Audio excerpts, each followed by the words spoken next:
दोस्तों, सभी को नमस्कार। आज हम लोग पढ़ेंगे नाथ साहित्य, जो कि हिंदी साहित्य के इतिहास के आदिकाल के अंतर्गत बहुत ही महत्वपूर्ण टॉपिक है। एक ऐसा साहित्य जो आगे की विधाओं में किस प्रकार से मदद किया और वो किस प्रकार एक संप्रदाय से भी जुड़ा हुआ था। तो यही जानते हैं नाथ साहित्य को, है ना। नाथ साहित्य, ठीक है। नाथ साहित्य हठ योग तथा साधना का उपदेश दिया गया है। और इसके जो नाथ हैं, कितने लोग इसमें संत थे, संख्या 9 है। सर्वप्रथम आदिनाथ, उच्च स्थान मत्स्येंद्र नाथ ना, मत्स्येंद्र नाथ हैं, और गोरखनाथ। गोरख जगायो जोग, है ना, भक्ति भगाए भोग, वो जानते हैं। चलिए, आदिनाथ हैं, मत्स्येंद्र नाथ हैं। मत्स्येंद्र नाथ का क्या है? मत्स्येंद्र नाथ, इनके पुस्तकें कुलानंद, अकुली वीरतंत्र, कोल ज्ञान निर्णय।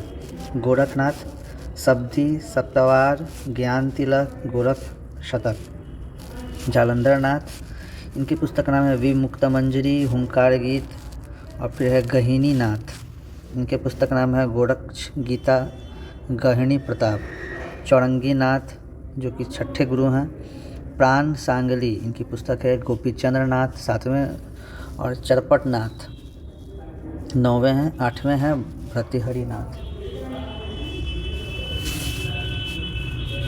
प्रकार आगे बढ़ते हैं और हम जानते हैं हजारी प्रसाद द्विवेदी ने क्या कहा है नाथ संप्रदाय के बारे में, नाथ साहित्य के बारे में। हठ योग, इसमें हठ में ह का अर्थ है सूर्य और ठ का अर्थ है चंद्रमा, ठीक है। सूर्य और चंद्रमा, इन्हीं का योग माना है। गुरु की उपासना की बात इन्होंने कहा है कि हठ नाथ संप्रदाय जो है गुरु का उपासना करता है। इसमें जात पात का विरोध किया गया है। तीर्थ कर्मकांड आडंबर का विरोध किया गया है, निंदा किया गया है। नारी का आकर्षण को बाधा माना है, कहा है कि जो नारी का आकर्षण है वही किसी के भी मोक्ष की प्राप्ति के लिए, भक्ति के मार्ग के लिए एक क्या है, बाधा है। भोग विलास पर विरोध किया गया है। और शून्य की साधना की बात की इन्होंने, एकांत जगह पर ध्यान करने की बात कही इन्होंने। शून्य की साधना, कबीर जो है वो सहस्त्र कमल का शून्य माना है, जहाँ अनहद नाद की सृष्टि है ना। कबीर जो है वो सहस्त्र कमल का शून्य माने हैं, जहाँ अनहद नाद की सृष्टि है। किसने कहा है? रामकुमार वर्मा ने, ठीक है। आगे हम लोग जानते हैं जैन साहित्य, है ना। नाथ साहित्य के बाद जैन साहित्य का थोड़ा सा जान लेते हैं।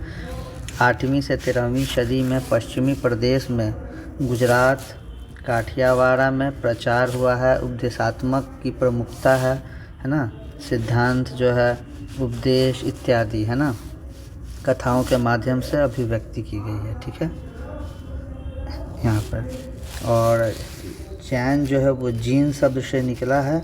जैसे सिद्ध पूर्वी में है, वैसे बौद्ध में वज्रयान, वैसे ही पश्चिमी में जैन साहित्य, ठीक है। क्या जो सिद्ध हैं वो क्या है, पूर्व में है, उत्तर प्रदेश बिहार साइड।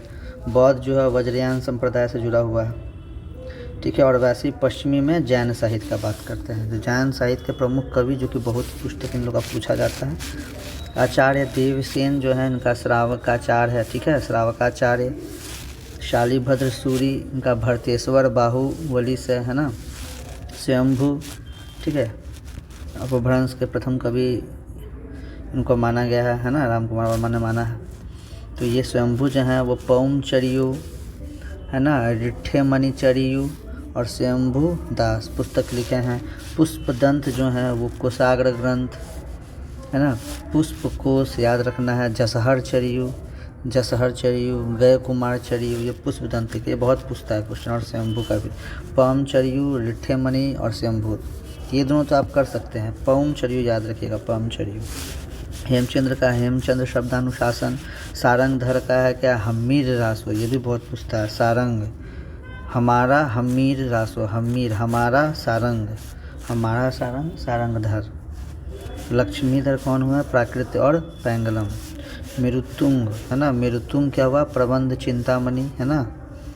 और आसगु है चंदन वाला रास। ठीक है, तो ये इम्पोर्टेंट है। ठीक है, कुछ और भी हैं, जिन धर्म सूरी, सुमति मणि, विजय सेन सूरी, जोइंदू, मुनीराम सिंह, ये सब प्रमुख कवि हुए हैं किसके, जैन के। ठीक है, और इसका थोड़ा सा इम्पोर्टेंट पढ़ लें, विशेषता क्या क्या है। सबसे प्रमाणित है, ठीक है, विश्वसनीय साहित्य है जैन साहित्य, धर्म प्रसार हेतु किया गया है, अपभ्रंश से निकली प्राचीन हिंदी से ये बना है, तत्कालीन स्थितियों का वर्णन किया गया है, सर्वाधिक शांत रस है जैन संप्रदाय में। तो देखते हैं वो लोग शांत रहते भी हैं। स्वयंभू को अपभ्रंश के वाल्मीकि कहा गया, क्या किसको कहा गया, स्वयंभू को। और आचार्य देवसेन को श्रावकाचार्य का हिंदी का प्रथम रचना माना गया। हिंदी का प्रथम रचना किसको माना गया है, श्रावकाचार्य, जो कि आचार्य देवसेन ने लिखा है। किसने लिखा, आचार्य देवसेन ने श्रावकाचार्य। हेमचंद्र को प्राकृतिक का पानी कहा गया है, प्राकृतिक का पानी हेमचंद्र। और अपभ्रंश का वाल्मीकि स्वयंभू, प्राकृतिक का पानी हेमचंद्र, याद रखिएगा। ठीक है, तो ये सभी इंपॉर्टेंट बिंदु हैं जो कि आगामी एग्ज़ामों में आपको काम भी आएंगे। ठीक है, आज के लिए इतना ही, धन्यवाद।